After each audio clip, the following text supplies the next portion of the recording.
بسم الله الرحمن الرحيم. الحمد لله رب العالمين حمد الشاكرين، الصلاة والسلام على سيد الأنبياء والمرسلين سيدنا ونبينا وشفيعنا ومولانا محمد وعلى آله وأصحابه الطيبين الطاهرين. قدرمنو اوریدونکو د ژوند د لارې د خپرونې مینوالو، السلام علیکم ورحمت الله وبرکاته. ستاسو روغتیا او خوشحالي د پاک رب نه غواړم، په دې هیله چې د صحت او عافیت جامې پر تن ولرئ او خوشحالي مو په برخه وي. دا دی زه محمد یاسین فهیم د ژوند د لارې د خپرونې په وړاندې کولو کې ستاسو په خدمت کې یم. زمنګ د نن ورځې د خپرونې موضوع بیا هم ژوند د نبوي لارښوونو په رڼا کې. درنو اوریدونکو، د ترمذي حدیث دی. راوي د حدیث حضرت کعب بن مالک رضی الله تعالی عنه دی. هغه فرمای: قال رسول الله صلی الله علیه وسلم: ما ذئبان جائعان ارسلا فی غنم بافسد لها من حرص المرء على المال والشرف للدین. نبی کریم صلی الله علیه وسلم فرمایی: دوه وږي لیوان چې د میږو د څیرولو په خاطر په رمه کې ور پرېښودل شي، د هغه چا څخه ډیر بربادي نه کوي کم چې د مال جمع کولو او جاه او جلال د لاسته راوړلو د حرص په وجه خپل دین ته تاوان اړوي. که چیرې دوه وږي لیوان د میږو په رمه کې ور پرېښودل شي، نو رمې ته به ډیر زیات تاوان واړوي. لیکن د اخلاقو د دوو خطرناکو لیوانو، اول د مال جمع کولو حرص، دویم د جاه او منصب لاسته راوړلو لیونتوب، د دې خرابي د هغه څخه ډیر زیان رسوونکی. د چا چې د ژوند یوازینی هدف دا وي چې ډیر مال راټول کړي او په دنیا کې عزت او سرلوړي ترلاسه کړي، هغه یوازې دا نه چې د دین د حقیقت څخه ناخبره دی، بلکې د دین بنیادونه نړوي، ځکه چې هغه د مال او دولت په راټولولو کې د حلالو او حرامو ترمنځ د فرق پروا نه ساتي.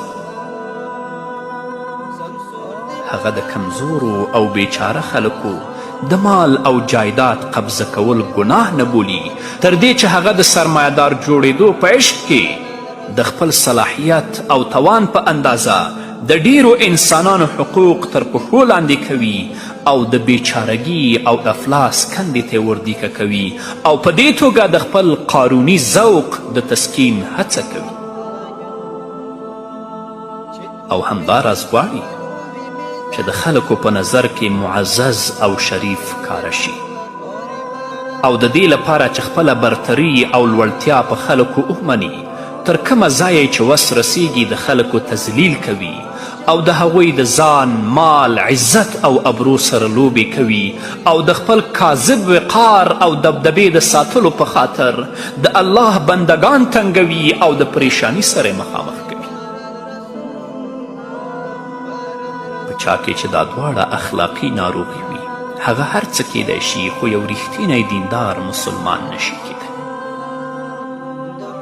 د نبی کریم صلی الله علیه وسلم د دې ارزښتناکې وینا مطلب دا دی: که تاسې د خپل دین بربادول نه غواړئ، نو د دې دوو خطرناکو اخلاقي خرابیو څخه ځانونه وساتئ، هغه چې د دوو وږو لیوانو څخه ډیرې زیاتې ضرر رسوونکې او خطرناکې. همدارنګه د ترمذي حدیث دی. راوي د حدیث ابن مسعود رضی الله تعالی عنه دی. هغه فرمایي: قال رسول الله صلی الله علیه وسلم: لا تتخذوا الضیعة فترغبوا في الدنیا. ابن مسعود رضی الله تعالی عنه فرمایي چې نبی کریم صلی الله علیه وسلم فرمایلی دنیا په داسې توګه لاسته مه راوړئ چې په هغه کې غرق او دننه او جذب شي. ضیعه په عربي ژبه کې غیر منقول جایداد ته ویل کیږي، لکه باغ، ځمکه، کور. همدارنګه تجارت ته ویل کیږي، همدارنګه فن، دندې او مهارت ته ویل کیږي. اسلامي شریعت هیڅکله د باغبانی، بزګري، تجارت، صنعت، کور جوړولو او حلال کسب او دندې څخه منع نه ده کړې. لیکن په دې شیانو کې د حد نه زیات جذب کېدو او مشغولېدو څخه یې منع کړې ده. ځکه کله چې انسان د دې شیانو په محبت کې گرفتار شي، د الله د یاد او ذکر څخه غافل کیږي او د دنیا په زړه راښکونکو مناظرو کې ځان ورک کوي. د دنیا دا ټولې چارې په داسې توګه سرته رسول پکار دي چې آخرت پرې جوړ شي. د ژوند تیرولو لپاره د ضرورت وړ سامان لاسته راوړل او تهیه کول او د هغې څخه استفاده کول دا ممنوع نه دي، بلکې د حلالو او جایزو لارو او وسیلو څخه روزي ګټل تر څو انسان د عزت سره د خپل ژوند ضرورتونه پرې پوره کړي په اسلام کې عبادت بلل شوی دی. خو داسې نه چې په دې شیانو کې د حد نه زیات موږ جذب شو، دومره مشغوله شو چې د الله رب العزت د ذکر او د یاد څخه موږ غافله شو. نن ورځ ډیری خلک د دنیا مینې او محبت، همدارنګه د مال راټولولو محبت داسې جذب کړي او مشغوله کړي دي چې د الله رب العزت د یاد او د ذکر نه غافله کړي دي. دوی ځان د دنیا په ښکلاو او مناظرو کې ورک کړی دی او په دې نه پوهیږي چې ابدي ژوند، تلپاتې ژوند او تلپاتې نعمتونه هغه په آخرت کې دي، په دنیا کې نشته. دا ابتلا او امتحان دی. همدارنګه د مشکات حدیث دی، راوی د حدیث حضرت ابي امامه رضی الله تعالی عنه دی. هغه فرمایي ان رسول الله صلی الله علیه وسلم قال من شر الناس منزلة عند الله يوم القيامة عبد اذهب آخرته بدنیای غیره.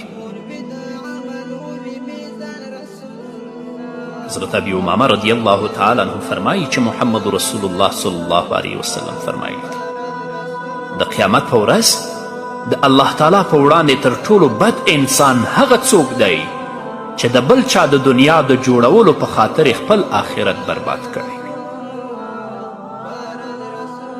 ځینې خلک د دوستی، خپلولي او یا د څه دنیوي ګټې د لاسته راوړلو په تمه د ظالم مرسته کوي او هغه دنیوي ګټه او فایده لاسته راوړي، لیکن له دې څخه غافل او بېخبر دی چې په دې کار سره خپل انجام او عاقبت برباد کړي.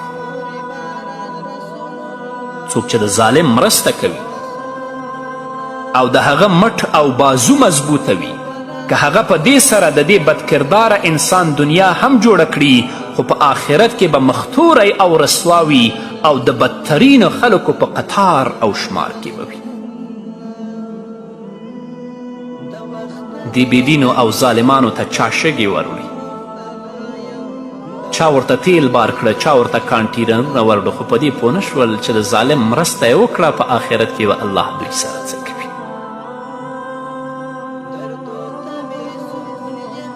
همدارنګه د مشکات بل حدیث دی، راوی د حدیث حضرت ابي هریره رضی الله تعالی عنه دی. هغه فرمایي چې نبی کریم صلی الله علیه وسلم فرمایلی څوک دی چې دا خبره له ما څخه واخلي او عمل پرې وکړي،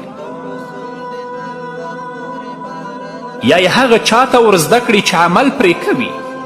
ما ویل یا رسول الله زه د دې لپاره چمتو یم. من یأخذ من امتی 5 خصال فیعمل بهن او يعلمهن من يعمل بهن قال قلت انا یا رسول الله صلی الله علیه وسلم. ابو هریره فرمایي چې نبی کریم صلی الله علیه وسلم زما لاس ونیو او دا 5 خبرې راته وکړې. فاخذ بیدي فعدهن فیها ثم قال بیا رسول الله صلی الله علیه وسلم وفرمیل د حرامو کارونو څخه ځان ساته تر ټولو لوی عابد او عبادت کوونکی بشي. اتق المحارم تکن اعبد الناس.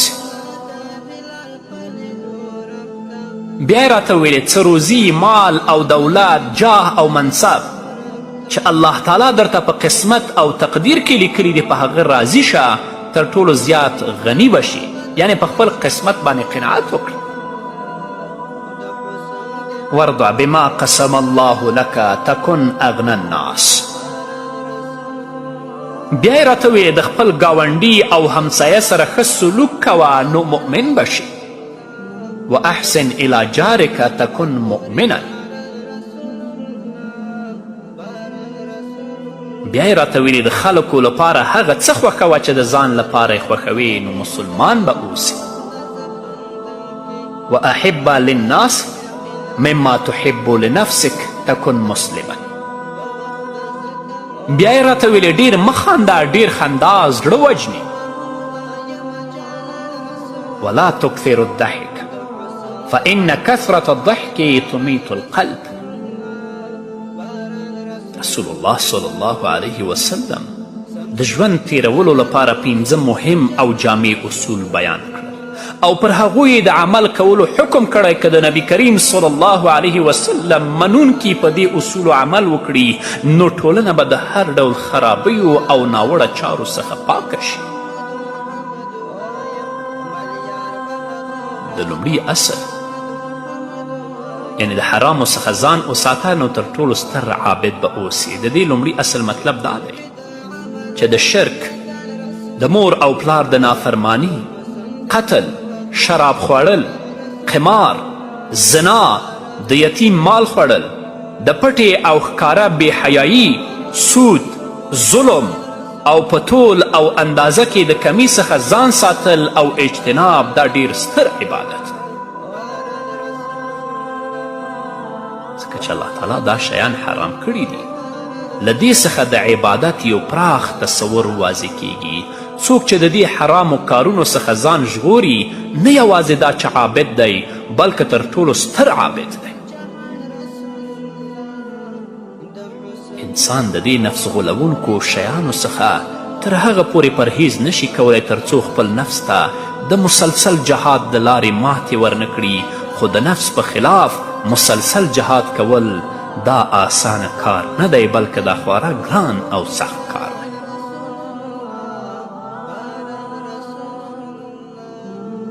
دویم، الله تعالی د هر انسان خالق او رازق دی او هر چاته د خپل علم او حکمت له مخې د هغه د حال مطابق رزق ورکوي.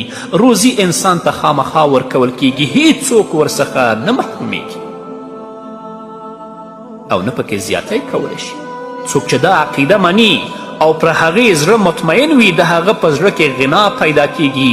هغه به د خپل صلاحیت او وسایلو مطابق د روزي لاسته راوړلو کوشش کوي خو د حرص او حسد په اور کې به نه سوځي او ژوند به د سکون او اطمینان څخه ډک وي. دا د دویم اصل مطلب دی. د دریم اصل مطلب دا دی ګاونډي سره نیک سلوک د ایمان نښه او علامه ده. ځکه رسول الله صلی الله علیه وسلم فرمایلی دي چې د چا د شرارتونو او بدسلوکي څخه د هغه همسایه په امن کې نه وي هغه مؤمن نه دی. نو که څوک غواړي چې مؤمن پاتې شي نو د خپل ګاونډي سره د ښه سلوک کوي. او د څلورم اصل مطلب دا دی څه چې د ځان لپاره خوښوي هغه د بل مسلمان لپاره هم خوښوه، چا سره حسد مه کوه. او د پنځم اصل مطلب دا دی چې د مؤمن زړه د الله په ذکر او یاد ژوندی او تازه وي او د ډیرې خندا له وجې په انسان کې غفلت حاوي کیږي او همدې غفلت ته د زړه مرګ ویل کیږي. الله دې موږ ترې وساتي. نور به واورو قدرمنو اوریدونکو خو د یوې دمې نه وروسته. قدرمنو اوریدونکو بیا هم زموږ سلامونه ومنئ. د مشکات او د ترمذي حدیث دی. راوی د حدیث حضرت عمر بن میمون رضی الله تعالی عنه دی.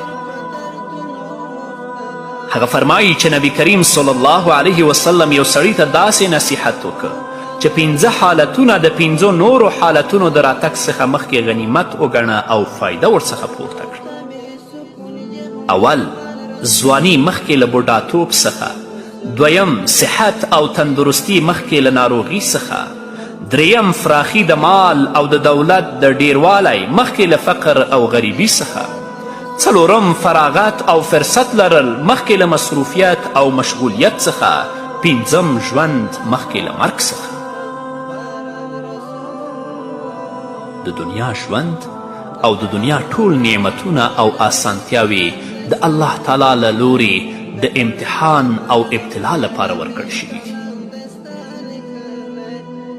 که انسان د همدې حقیقت په رڼا کې خپل ټول ځواک او استعداد د خپل بادار او مالک د خوښي او رضا مطابق استعمال کړي او په هر کار کې د خپل څښتن رضا او خوښي مخکې کړي، نو د امتحان په دې صحنه او میدان کې کامیابي ترلاسه کولی شي.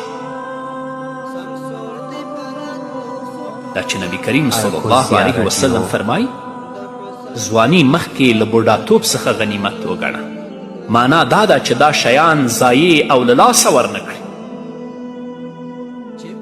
او د دې قدر او قیمت وپیژنه. د زوړوالي او بوډاتوب انتظار مه کوه. د ځواني په پسرلي کې د الله مطیع او فرمانبردار بنده جوړ شه. په هر کار کې د الله رضا او خوښي ته ګوره، په غلطو مه سر کیږه. همدارنګه روغ صحت تر ټولو ستر نعمت دی. د آخرت د توښې د جمع کولو لپاره خپل ټول ځواک او وسایل په کار واچوه. چیرې داسې نشي چې د مرض او ناروغتیا بیرحمه لاسونه ستا د عمل قوت فلج او بیکاره کړي او چې کله د الله په وړاندې د حساب لپاره ودرېږي د افسوس منګولې به سلوي چې د صحت، ځواني او قوت په وخت کې د خپل رب راضي نه کړی شو. د هغه مهربان خدای په ځمکه چې تا ته د ځواني او صحت نعمتونه در بخښلي دي، نو د هغه الله نافرمانی او بغاوت ته ملا تړل نمک حرامي او ناشکري نه ده، نور څه ده؟ کله چې الله تعالی د خپلې مهرباني له مخې تا په نعمتونو نازوي، باید ذکر او یاد یې وکړې او شکر یې پر ځای کړې. د غفلت پردې څیرې کړې تر څو زړه دې د الله په نور روښانه شي. کیدای شي د ژوندانه بېشمېره مصروفیتونه تا په خپلو منګلو کې راګیر کړي. هوکې ګوره، که ته مالداره او سرمایهداره یې، نو د الله په دې درکړي نعمت د هغه شکر ادا کړه. د غریبو خپلوانو، بېوسو ګاونډیانو او محتاجو خلکو سره مرسته وکړه. د دین د اقامې په لار کې خپل مال لګول ستا لپاره د نیکبختي خبره ده. ژوند پخپله د امتحان یوه برخه ده. په پوره هوښیاري او ډیر احتیاط د هغه د حل کولو هڅه وکړه. د هغه د هر سوال جواب باید د قرآني تعلیماتو او نبوي تشریحاتو په رڼا کې ولیکي. په غلطو او بیهوده کارونو کې ژوند او د هغه ارزښتناکې شیبې ضایع نه کړي. کله چې د مرګ بیګل یعنی زنګ ووهل شي، ارومرومه د امتحان له خونې څخه راوځې، که کوم سوال ته دې ځواب لیکلی وي او که نه. همدارنګه د مشکات او د ابن ماجه حدیث دی. راوی د حدیث حضرت سهل بن سعد رضی الله تعالی عنه دی. هغه فرمایي أتى النبي صلى الله عليه وسلم رجل فقال يا رسول الله صلى الله عليه وسلم دلني على عمل إذا أنا عملته أحبني الله وأحبني الناس. فقال رسول الله صلى الله عليه وسلم ازهد في الدنيا يحبك الله وازهد فيما أيدي الناس يحبوك. سهل بن سعد رضی الله تعالی عنه فرمای یو سړی نبی کریم صلی الله علیه وسلم ته راغی، وی فرمایل یا رسول الله، ما ته داسې کار را په ګوته کړئ یا داسې کار ما ته راوښیئ چې زه یې وکړم نو الله را سره محبت وکړي او خلک هم را سره محبت وکړي. نبی کریم صلی الله علیه وسلم ورته وفرمایل د دنیا سره مینه مه کوه، الله به در سره محبت وکړي، او د خلکو د مال او دولت سره مینه مه کوه او هغوی ته تمه مه ساته، خلک به در سره مینه کوي. د دنیا سره مینه مه کوه مطلب دا نه لري چې انسان د ژوند د ضرورتونو او حلال روزي د لاسته راوړلو لپاره سعی او کوشش ونه کړي، بلکې د دې مطلب دا دی چې د ضرورت څخه زیات مال او دولت جمع نه کړي او د دنیا عیش او عشرت د ژوند هدف او مقصد ونه ګرځوي، د دنیا د ژوند د سطحې او سویې د پورته کولو او لوړولو پر ځای د خپلو اخلاقو د سطحې د لوړولو لپاره خپل ټول توان په کار واچوي. څوک چې هر وخت د الله تعالی اطاعت کوي او د هغه د کلمې او د دین د اوچتولو او غالب کولو لپاره خپل هر څه قربانوي او د حلال رزق د لاسته راوړلو لپاره هڅه هم کوي، نو دنیا جمع کول د خپل ژوند نصف العین نوي جوړ کړی، دا شخص د الله محبوب دی، الله د هغه سره مینه کوي. قرآن کریم کې الله تعالی دې خبرې ته داسې اشاره کړې په صورت آل عمران کې 11 آیت کې الله فرمایي قل ان کنتم تحبون الله فاتبعوني یحببکم الله. د ژوند په هر کار او معامله کې زما پیروي وکړئ، الله به در سره محبت وکړي. څوک چې د ژوند په هره معامله کې د محمد رسول الله پر پل پل ږدي او د هغه پیروي کوي، هغه د دنیا په عشق او مینه کې نه اخته کیږي او نه د هغه په زړه کې د مال او دولت سره محبت ځای نیسي او د خلکو د مال او دولت څخه بېنیازي او د هغوی څخه د تمې نه کولو مطلب دا دی چې انسان د چا څخه د ورکړې او مرستې توقع ونه لري او نه چا سره حسد وکړي او د ځان څخه د مالدار او دولتمند سړي سره غیبته هم ونه کړي او په هغه څه بسنه او قناعت وکړي چې دته ورکړي شوي دي. خلک به د داسې سړي څخه د خپل مال او دولت په اړه د هیڅ خطر احساس نه کوي، په دې اساس خلک به د هغه سره محبت کوي او احترامانه تعامل به ورسره کوي. همدارنګه د مسلم حدیث دی، راوی د حدیث حضرت ابی هریره رضی الله تعالی عنه دی، هغه فرمایي ان رسول الله صلی الله علیه وسلم قال یقول العبد مالی مالی انما له من ماله ثلاث ما اکل فافنى او لبث فابلى او اعطى فاقتنى وما سوى ذلك فهو ذاهب وتاركه للناس.